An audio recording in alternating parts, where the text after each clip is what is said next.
हरे कृष्णा। श्रील प्रभुपाद की जय। श्रीमद् भगवद गीता अध्याय 2 श्लोक संख्या 10।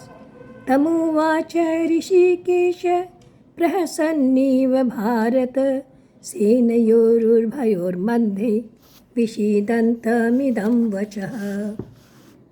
संजय ने कहा, हे भरतवंशी धृतराष्ट्र, उस समय दोनों सेनाओं के मध्य शोकमग्न अर्जुन से कृष्ण ने मानो हंसते हुए ये शब्द कहे।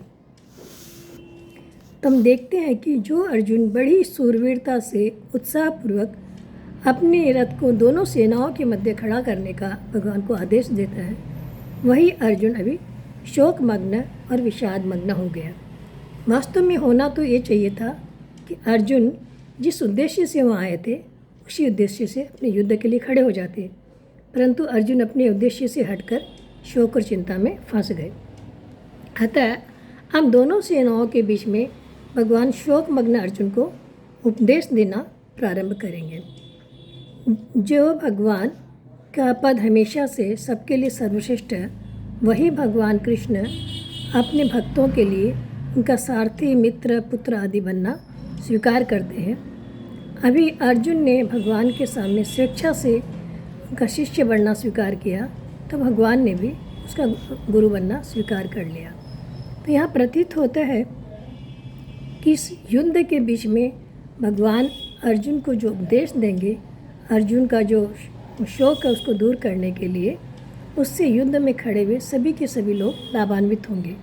और भगवान का ये भगवद गीता का संवाद किसी विशेष व्यक्ति या समाज के लिए नहीं है, ये पूरी की पूरी मानव जाति के लिए है, जिससे सभी के सभी लाभान्वित होंगे। तो यह एक शब्द आता है प्रहसन्नीव है। इसका मतलब है कि भगवान ने हंसते हुए से मानो ये कहा।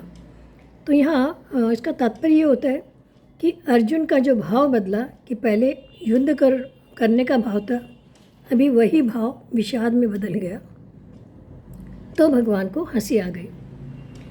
दूसरा है कि अर्जुन ने भगवान की शरणागति ग्रहण की और कहा कि मुझे शिक्षा दीजिए, मैं निर्णय नहीं ले पा रहा हूँ, अतः मेरे लिए जो श्रेष्ठकर है आप मुझे बताइए। उसके बाद भी अर्जुन ने कह दिया कि मैं युद्ध नहीं करूँगा, तो भगवान को हंसी आ गई। अर्जुन भगवान के शरण होने के बाद भी मैं युद्ध नहीं करूँगा ऐसे करने का मतलब था कि वो शरणागति के भाव से हट गए हैं, इसलिए भी भगवान को हंसी आ गई। भगवान को जब अर्जुन ने कहा कि मैं युद्ध नहीं करूँगा, तो वास्तव में होना तो ये चाहिए कि भगवान ये कह देते जैसे तेरी मर्जी है वैसा कर, परंतु भगवान को अर्जुन के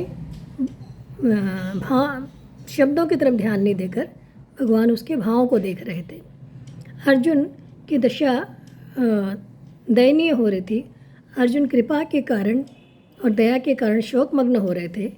इस कारण भगवान अपने भक्तों के वचनों की तरफ ध्यान नहीं देकर उसके भाव की तरफ देख रहे थे, और भगवान अर्जुन के ऐसा कहने पर भी मैं युद्ध नहीं करूँगा इसको ध्यान नहीं देकर भगवान ने हंसते हुए से मानो अर्जुन को उपदेश देना प्रारंभ करते हैं। हरे कृष्णा।